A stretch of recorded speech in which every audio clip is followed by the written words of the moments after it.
Our today's topic is cryptographic primitives, which is required for blockchain. So there are two type of cryptography. First one is the symmetric key cryptography, in which a single key is used for encryption of a particular message, and the same key is used for decryption. But the most popular one nowadays is used especially for the blockchain also, the public key cryptography, in which two related keys used and both are interrelated. One key is used for encryption and another key is used for decryption. So, public key cryptography, it is also known as asymmetric key cryptography or asymmetric key cryptography. The key thing is a parameter that determines the functional output of a cryptographic algorithm.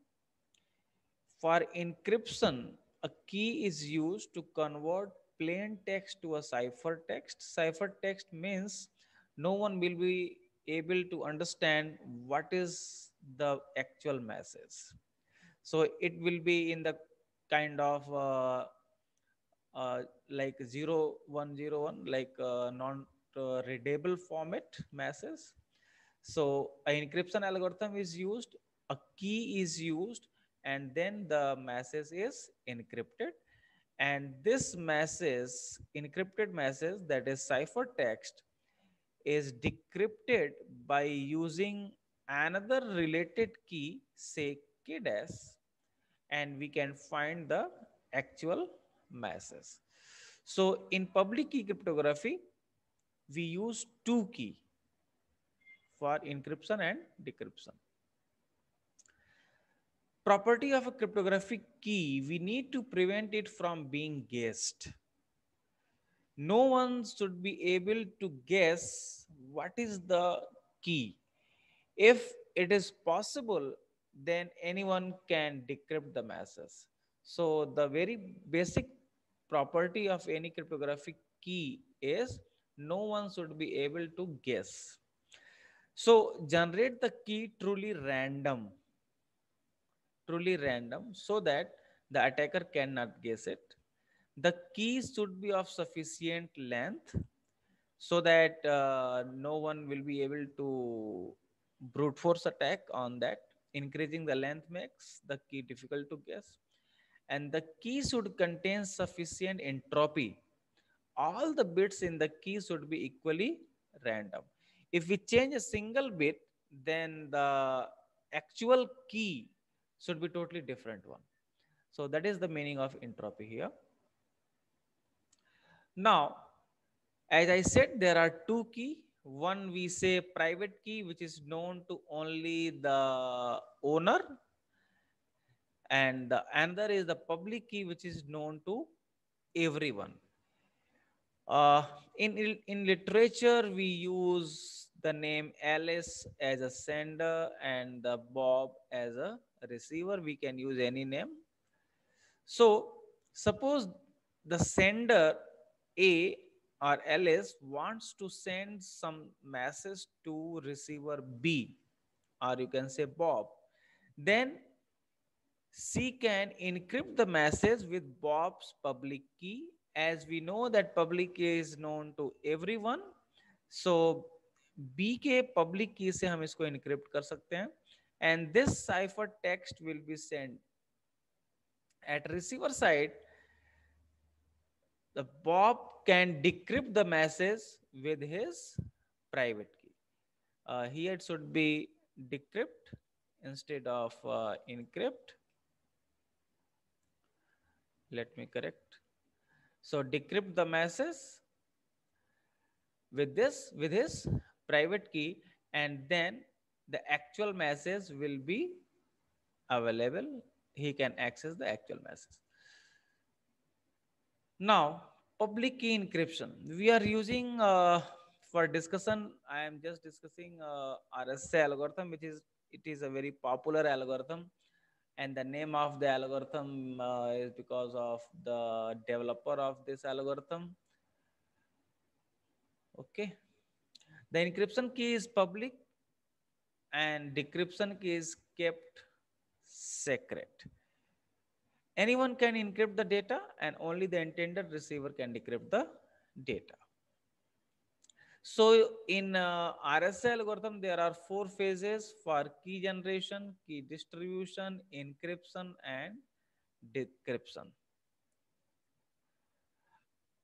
Uh, Now, the public and private key generation, basically we use two prime number here. So it is feasible to find three very large positive integer e, d, and n such that modular exponential for x ones just yes. Modular exponential for integer this m 0 less than m less than n where and it should be satisfied m e to the power d uh, just 1 second. Yes. Key distribution. Choose two distinct prime integer number p and q. Here, p and q is a two prime number. We use this prime number for computation of value n. So n is equal to p multiplied by q. And the security of this algorithm is if we make it public this end, then no one will be able to find out the prime numbers. So n is equal to pq. N is used as a modulus and the length of n is called the key length. Then we compute a Euler-Totian function phi n, which is equal to p minus 1 multiplied by q minus 1. Then we select this E, which is between 1 to phi n. And this E and phi n, the greatest common divisor of E and phi n should be 1. So after that, we find out the modular multiplicative inverse of E, that is D. D should be congruent modulo to E inverse mod phi n. And that means if we multiply E and D and then divide by mod phi n, we will get remainder 1. So how it is used now, this En pair is used for encryption and the Dn is used for decryption. So this is the pair of key we have. First key En and second key Dn. So for encryption, C is computed m to the power e mod n. Then C will be the cipher text, m is the plain text, and it can be decrypted by computation of c to the power d mod n, which is C we know that C is m to the power e mod n. So if we compute it, then m to the power ed mod n, and we know that ed mod n is 1, and hence it will be 1. So this is the simple approach of RSA algorithm. Now, digital signature. A digital signature is basically it is a digital code which can be included with an electronically transmitted document for verification. The content of the document is authenticated.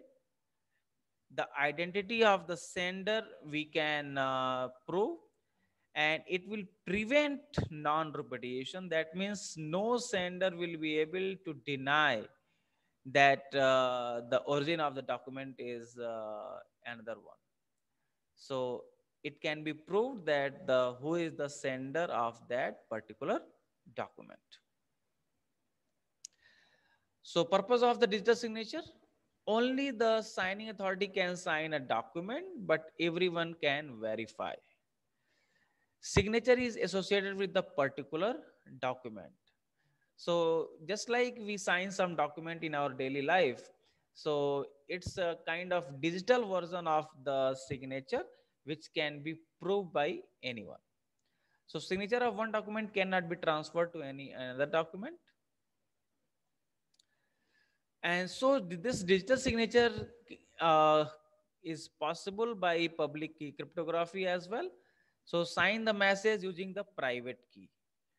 Alice can sign a particular message by its by her private key, and anyone can verify by decrypting her public key. So verifying the signature using Alice public key.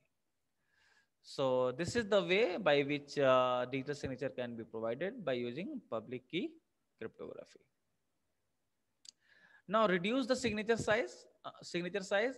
Instead of encrypting the message, we can use the hash code for encryption, and definitely the size will be reduced.